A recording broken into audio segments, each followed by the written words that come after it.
La Black Box, la boîte noire, c'est cette nouvelle caisse enregistreuse obligatoire dès le 1er janvier dans les restaurants. Elle doit empêcher la fraude, elle fait peur à certains dans le secteur Horeca. Et déjà, des petits malins ont trouvé une parade. La boîte noire n'est peut-être pas vraiment sécurisée. Le reportage de Martin Bilteres. Les propos de ce restaurateur liégeois ne sont pas passés inaperçus. Il l'a affirmé haut et fort, malgré la boîte noire, il sera toujours possible de frauder. Bien sûr qu'on pourra encore faire du noir. Comment pourra-t-on encore faire du noir avec la Black Box? Ça c'est la question piège. Non, je ne vais pas l'expliquer. La réponse avec Jean-Yves Postio. Il vend et installe des caisses enregistreuses. Pour lui c'est clair, pour les restaurateurs qui veulent encore outrepasser la loi, c'est presque un jeu d'enfant.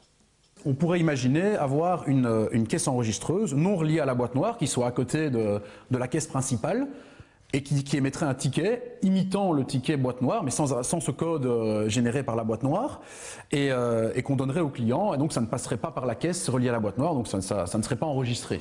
La boîte noire détient toutes les opérations d'une caisse enregistreuse. Cette première méthode est risquée, difficile d'imiter parfaitement le ticket Black Box et reproduire son code à 13 chiffres. Une combine facilement repérée en cas de contrôle. Michel Morel a développé le logiciel. Pour lui, impossible de le pirater en tant que tel. Par contre, avec la Black Box, on ne pointe pas à la commande, mais lors du paiement. Il reste donc une autre manière de frauder, beaucoup plus traditionnelle. Le seul moyen de fraude qui me semble possible est le moyen de l'oubli.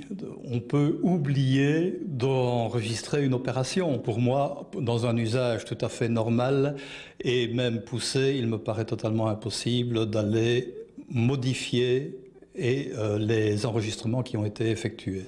À l'image de ce restaurateur liégeois, pour beaucoup d'acteurs dans le secteur, impossible de survivre sans travail au noir et en déclarant tous les revenus. Alors si la Black Box doit permettre d'éviter la fraude, elle n'arrivera vraisemblablement pas à l'éradiquer totalement, à moins d'intensifier les contrôles.